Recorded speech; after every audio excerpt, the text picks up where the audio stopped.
I'm in my garage right now, my very messy garage, about to do some transfer videos. And I figured while I was here, I'd show some of the things that I've been using, the containers and the enclosures I've been using to house my tarantulas in. I've had several people ask what I use or see something in a video and say, hey, what size is this we're using? Either via Tom's Big Spiders or my Tumblr account or now YouTube. I've spent some time on YouTube putting the videos up. So I figured it'd be cool to just, as I go through my garage here, look at some of the containers I'm currently using, some of the ones I don't use anymore. I did do a blog post on this for Tom's Big Spiders a while back. They got a lot of views. And since then, I've kind of changed things up. So again, nothing that I posted in that blog I would say is horrible for a tarantula. I've just gravitated away for some things. For example, the Exo Terras. These are very popular, Exo Terra nanos. I used to house my P. vittata in this. One thing I don't like about it, it doesn't offer a lot of cross ventilation. For terrestrials, they come with screen tops. They can chew through these or get caught in them. So if you buy one of these, you kind of have to rip out the screen and put plastic in. They are very pretty and they look very nice. And I know some folks use them without issue. So I'm not going to say they're hard. They're definitely not a death trap for a tarantula. It's just for the size they take up, the cost, I'm just not going to be using them much anymore. I do have this one. I was toying with putting something in it. But I don't like them for the pokies because it has that front door that opens, that when you open it up, it's like having a pokey can if the thing decides to bolt. And for avicularia, you really want cross ventilation, and there's really no cross ventilation. There's just a little vent toward the bottom, but that's about it. So I know I have those on Tom's Big Spiders as a possibility. I'm gravitating. I have two, a terrestrial one and this one. I'm gravitating away from them. Here we have Jamie's sling enclosures. I've heard a lot of, so not a lot, but some negative whisperings about these because they don't offer cross ventilation. And obviously I'm always talking about cross ventilation in my husbandry videos. I do feel like it's very, very important. However, I think it needs to be said that these do work out fairly well for slings. I've raised a few dozen slings in these things over the years and never had an issue with it. I don't think I've lost a single sling in one of these, and I have lost slings in other containers. So although it has a vent in the top, which is normally not considered to be ideal, and no ventilation in the sides, they seem to work out very well. I also like the fact that you can kind of hinge them when you go to feed your tea. So if you got a little bolty one, a little bolty guy or a feisty guy, you can just kind of pop it open. It stays open like that. You slip your cricket or your little red racer roach in and close it right back up. If you do use these, I would encourage you to, before you actually put your tarantula in it, open and close the top a few times because they do start off very, very stiff. For larger slings, I was using these Ziploc twist and lock. I still have a couple of these in circulation. The nice thing is they're stackable. They're very easy to vent, even with just a small nail on your stove. Let me just turn this light off for a minute. There we go. Even with just a small nail on your stove, which is, very simple to do. You just make sure you don't pick it up with your bare hands. They can hold basically arboreal or terrestrial ones. The thing I don't like about them is that blue top. It's tough to look down inside and see where the thing is. And I've had a couple occasions where I've gone to open the top and the little bugger's been sitting right along the top corner and came very close to escape. So I don't like that. But these are pretty good. I think in a spot they work well, and they can work for a couple different sizes. They're also tall, so you can use them for arboreals, or in some of my fossorial species, I filled them up full of dirt and allowed them to dig down nice and deep. And you can see this is what my Incy Golds were in. Another one I like to use, and I still have some of these that I use, is these 2-quart containers from Walmart. These guys are, again, very, very easy to vent. I used to put a vent on the top. I get the vents from roundvents.com. Switched over to using a lot more cross ventilation, so most of mine now don't have a vent in the top, but they have a lot of holes in the sides. And these, again, they're like $2 at Walmart. Very, very inexpensive. They look very nice on the shelf. They are one of the ones that I'm going to show today that are completely transparent, which is fantastic. And you can keep a sling in it from like 1.5 inches or so all the way up to like 2 or 3 inches. They're pretty good shape. I currently have a little OBT in one of these. It's going to be a dream to get out. The only issue I don't like about them is the fact that they are square and the top is round, so it gives little corners where the spiders can hide in when you're trying to do transfers. But other than that, they're pretty nice. I like them. They're cheap. Anybody that's just seen my Avicularia versicolor video has seen that I have her in one of the gallon size ones. These are really nice. If I can get this going up. Crash. This is the 1 gallon capacity one. I love these things for the avicularia I have, and I've put in some pokies in them. They're just really, really nice. So let's move over this way. Here's my hoarded collection of Tupperware. I tend to buy Tupperware like, gosh, I have like 5, 6, 7 at a time. And part of the issue is that, I'm going to turn the light on here. Part of the issue is that every time I find a type of Sterilite container system that I like, they discontinue it. So in a lot of my videos, you'll see these guys right here that I absolutely love. Sterilite with the green handles, and they're modular. They kind of click together. So if you look there, they stack, which is great. Unfortunately, I can't find them anywhere anymore. I think I can probably find some and order them in packs of 6 on Amazon. I found some the other day, but my local Walmart or Target doesn't carry them anymore. But these are really nice. This is a great size, and they're a little deep for maybe an arboreal, a medium-sized arboreal, or a terrestrial that smaller terrestrial or fossorial species. This was, I believe, my O. philippinus was in this one, and it gives a nice depth for the species that like to burrow. If you're going to use these enclosures, I would implore you, hop on Amazon and grab one of these bad boys. I think I picked this one up. It's a soldering iron. I think I picked it up for about $8.99 or so. I think they might have gone up to $11, but it's money well spent. You plug it in, you basically use it to poke all the little holes in, do it in a well-ventilated area, because I did it one winter in my kitchen, and I think my wife wanted to kick me out of the house because everybody was getting nauseous from the fumes. It creates some pretty gnarly fumes. So you want to go outside, nice well-ventilated area, and to make your holes. So now for other things I'm using for slings now, I have switched over to the Deli cups. I think this is the 16 ounce, if I'm not mistaken. 8 or 16, that might be the 16. This might be the 8. I'd have to double check. But I picked these up on Amazon.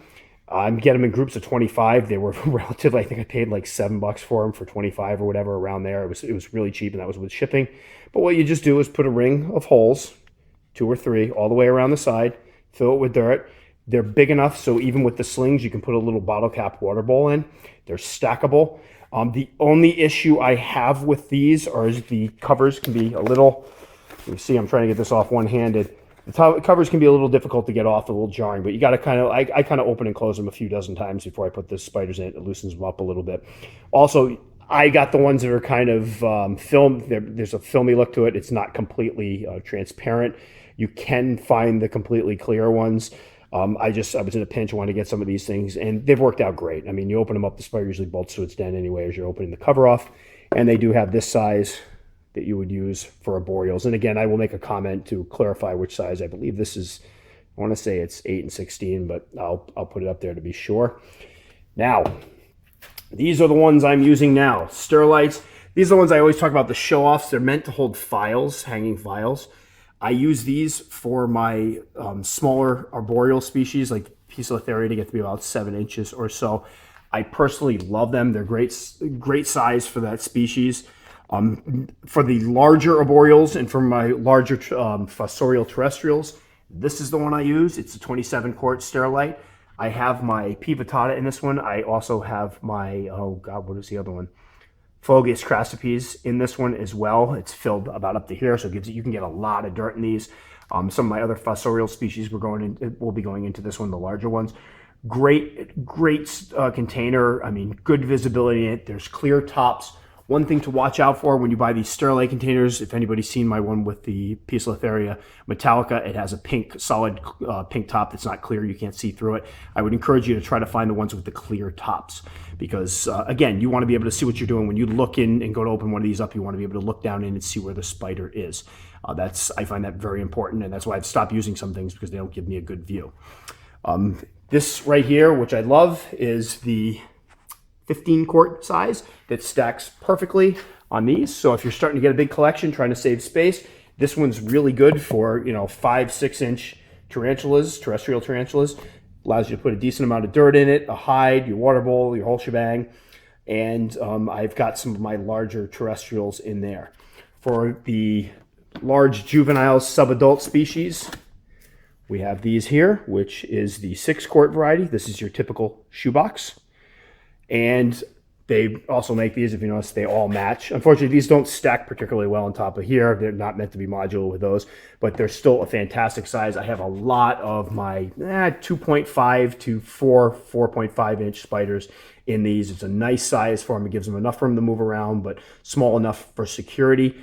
They also make this kind here. I couldn't find these the last time I looked because, once again, Walmart stopped carrying this particular kind, or Target. I can't remember where I got them at. So I haven't been able to find these, but if you can find these, they're almost identical, and these are stackable as well.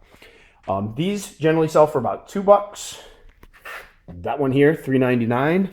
This one here, about $5 or so, and I believe I got this one at Family Dollar also for about $5, $5.50. So if you're getting a large collection and don't want to spend gobs of money on the enclosures, you're looking for something they do look attractive if you decorate them out nice. I mean, you see what I got here, my standard terrestrial. There's a piece of cork bark. There's the sphagnum moss, and I use, where is my sphagnum moss? I seem to have lost my pen. Oh, there's my sphagnum moss. This stuff right here for people who want to use the same stuff I've got. Works great. And the plants, I buy a lot of plants from Petco when they're on sale. I get these vines for like $2, and all I do is I pluck these little things off and use some hot glue to glue them onto the cork bark. So that's glued on the cork bark. So again, Walmart, you're going to want to pick up one of these if you're getting a lot of enclosures and decorating them. It's a small glue gun. I think the glue gun was like $6 and the glue sticks were like $4 or so. So you're talking 10, 11, 12 bucks to get one of these. So relatively cheap. I'm sure you can also find them on Amazon, but I love this little thing. It's starting to burn out because unfortunately I use it constantly. Cork bark. I get my cork bark from Any Herp. I buy it by the pound, and I got a heck of a deal on this stuff. So it was about 20-something bucks for 3 pounds of cork bark, and they gave me some fantastic pieces.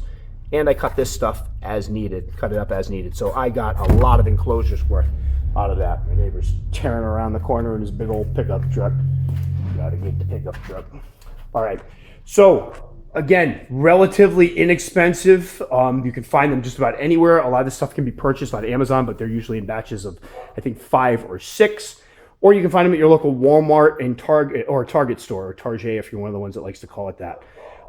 Just a note on the soil I use is my dog Molly, the lab, barks at the neighbor who just came pilling around the corner in his big old pickup truck. The vermiculite, I believe I pick up at Lowe's. You can also buy it in larger bags of it. I usually mix vermiculite with topsoil. I got Garden Pro. I believe I also picked that up at Lowe's. Peat moss I buy in a big bale. And basically, as I walk around the corner, it all gets mixed up in here. You can add water as needed. This stuff is relatively moist. If I squeeze it together, it kind of clumps together a little bit. You don't want water wringing out of it. Another type you can get, I believe this is the stuff they sell at Home Depot. I could be mistaken. Earthgrow, I believe, is the Home Depot one. But Lowe's has got their version. Home Depot's got theirs. This stuff works just as well. Just nice topsoil. And I mix it up with probably about, it's probably now about 50% topsoil, 50 to 60% topsoil, and then 30-40% peat, and then the vermiculite mixed in. The vermiculite I like because it helps it hold a little bit of moisture. So there you have it. Anybody that's been asking how I make these things up or what enclosures I use, this is where it's going to be at for now. I'm using these. I really like the sizes of these. They work great for the larger teas.